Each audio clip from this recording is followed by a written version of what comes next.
Hi everybody, Dacob here. Welcome back to the Fragrant Bunker.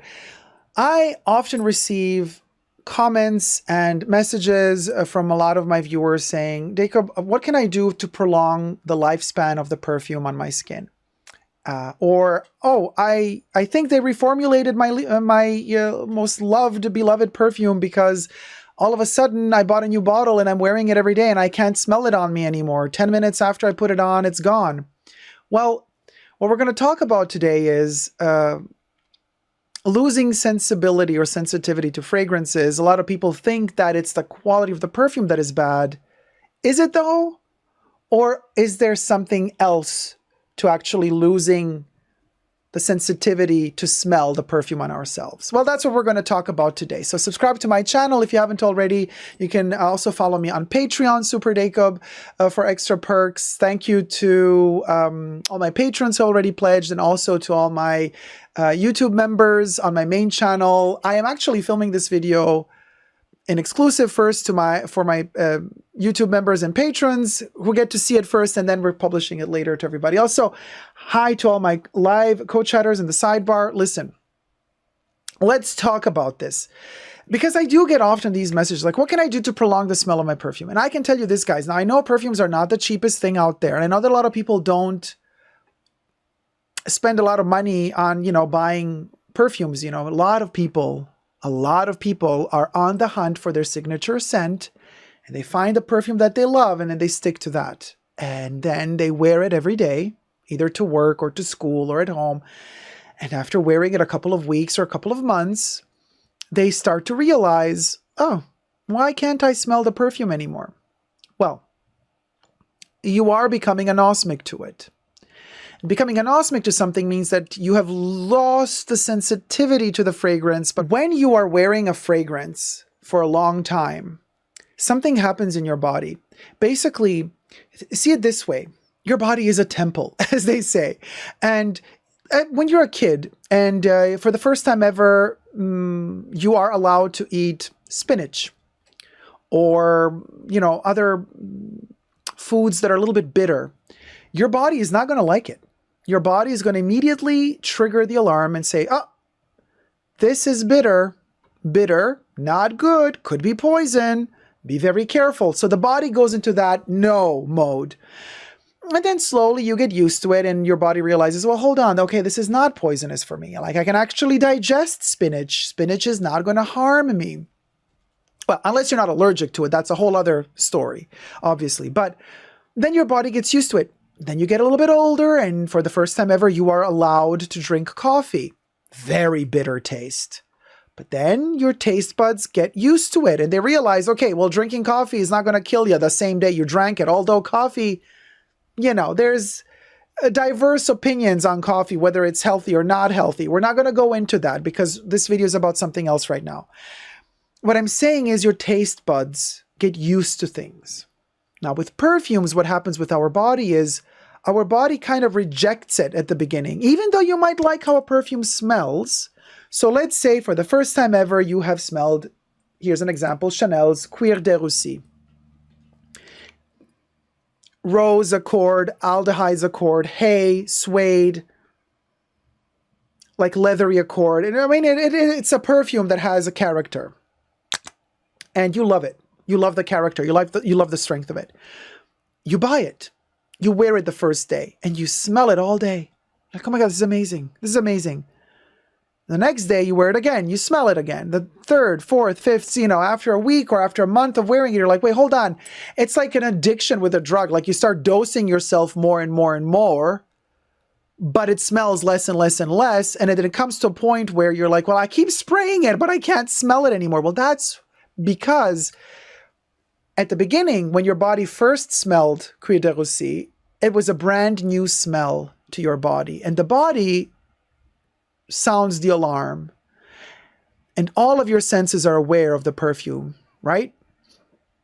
And you keep being aware that the perfume is active, that it's actively smelling on you, because your body keeps telling you, hey, this is a new smell surrounding you. This could be poison. This could be a poisonous gas. This could be something that's not good for you.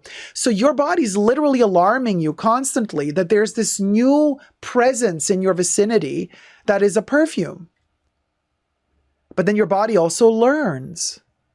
And your body realizes after you've worn the perfume several days, well, hold on, okay, I see. There's no major side effects. You know, we're not getting diarrhea. We're not bleeding from it. We're not fainting. Okay, so, all right, well, maybe we don't have to sound the alarm anymore so much. And then the more time passes and the more the body and all of your senses get used to the perfume, and the more the body realizes, well, okay, it's not poisoning me, so I don't have to sound the alarm anymore. And at a certain point, you become anosmic to it because the body's literally used to the smell. And the body says, you know, okay, this is not dangerous for you. So let's prioritize, because the body is very functional, let's prioritize other things. Because now we know this is not a danger to you. We've learned that it seems to not be a danger to you. Okay, so now let's use our resources to keep an eye out on other things that might be a danger to you. So the body lets go of the memory of the initial impact you had with this perfume when you smelled it the first time. So now you're not smelling it as much anymore. What does this mean? This basically means that just because you're not smelling it doesn't mean that nobody around you doesn't smell it. Don't forget, just like for you, when you smelled it the first time, it felt so intense. That's the same way it's going to smell to other people that come close to you that have never smelled this perfume before. So even though you're not recognizing it as a smell after you've been wearing it every day for months on end, that doesn't mean that others around you won't be able to smell it. And chances are, the more you're wearing this, the less sensitive you're going to be to it. Like an addict, you're going to dose it more and more and more in the hopes you're going to smell it more and more. But in reality, it's the reverse that's going to happen. You're going to smell it less and less. Others are going to smell it a lot, because if you come to a third month of overdosing it and not smelling on yourself anymore, people around you are going to be like, oh my God, this is really intense. Because for them, it's new. Their bodies are sounding the alarm for them. And that's why they're going to smell it on you, even though you don't smell it on yourself. So instead of dosing more and more and more and more and smelling it less and less and less, you should take a break from your perfume. And this is why I began the video by saying, I know it's a bit tricky because perfumes cost a lot. Most perfumes cost a lot. I mean, there are some wonderful cheapies out there as well, but people are looking for their signature scents. It's not always the best idea when it comes to perfumes to have just one signature scent, because if you don't want to become anosmic to your own fragrance that you love so much, then you should not wear it every day. You should have a variety of perfumes. It takes time to choose the perfumes you love the most, and to help you on your journey in choosing the perfume you love the most, I have made a very detailed video about fragrances for beginners. So I will be posting the link to that video at the end of this video, but also up above, if I remember, in the card section. Perfumes for beginners, and how to kind of choose for yourself fragrances. And they should be different enough from each other so that, you know, you shouldn't buy all dupes of one fragrance, because then, again, you're going to be anosmic to it. So you need also to find fragrances that you love that are different enough from each other to warrant rotation of perfumes so that every day you can enjoy a fragrance. But with the rotation of fragrances, you warrant and you guarantee that your body does not get overly used to just one smell. Give your nose a break from a certain perfume if you want to smell it again later on down the line. Now, how quickly you will become sensitive again to a fragrance that you have become anosmic to, that is not a given science, because I think everybody's body reacts differently. So you might take 3-4 weeks to desensitize yourself to one specific fragrance, but you might also take a year. It really, I mean, we never know. It's from a case-to-case scenario. But what is really important is to have a variety of perfumes in your collection. And quite frankly, the whole concept of like, oh, my signature scent, I never really understood why somebody would say my signature scent. I mean, perfumes are so beautiful, and they are so, you know, they fulfill your life with so much amazing emotion. They're the best framework to a lot of different emotions. And, you're not a uni-emotional being. Human beings go through a variety of emotions throughout the day and throughout a week and a month and their lifespan. So how could you possibly think that one perfume would be enough to go along with the plethora of emotions that you're going through? I mean, you're not an amoeba. Like, I mean, I don't know, maybe you are, but I mean, most of us are not. So you technically need a different fragrance to underline a different mood and vibe in your life. Now, I am aware of the fact that they cost a lot. So I'm not saying here, you know, throw away your mortgage or go into debt by buying 5,000 perfumes. I'm not saying you need that many, but we're talking about becoming anosmic and insensitive to your own perfume. In order to avoid that, I would recommend 5 to 10 fragrances in a collection and to rotate them, not on a daily basis. Use one for a week or two, then stop. Then use another one for a week or two, then stop. So 5, I think, is minimum 5 perfumes if you're going to use just one a day. Just one perfume throughout the entire day. I don't. I use several perfumes throughout the day. But anyway, that's another story for another time. So 5 perfumes, I think, is a minimum I would recommend. And then you wear the one perfume you love in that moment for a week or two. Then you stop.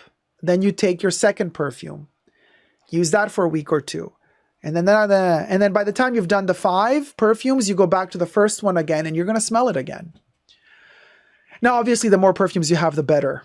Because obviously then you could spend months and months and months without using a certain fragrance because you have so many other perfumes that you're feeling in that moment more than the other ones. And then but it's something you learn with time. The more time passes and the more you learn to appreciate perfumes for yourself. You know, I also hear a lot, TikTok, a perfect example. I mean, a treacherous app, really, where a lot of people, young people that have very little experience when it comes to fragrances in general, a lot of things in life, really, but kind of divulge these informations that have really no reason to exist, even the wrong information. And they're telling you like, oh, you know, and again, profilating the concept of, I love this perfume because I keep getting compliments when I wear it.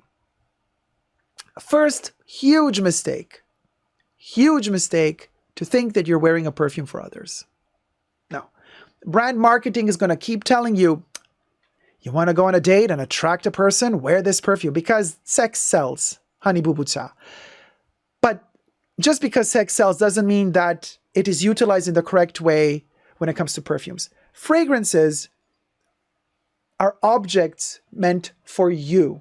They are intimate. I wear a perfume for myself. Always.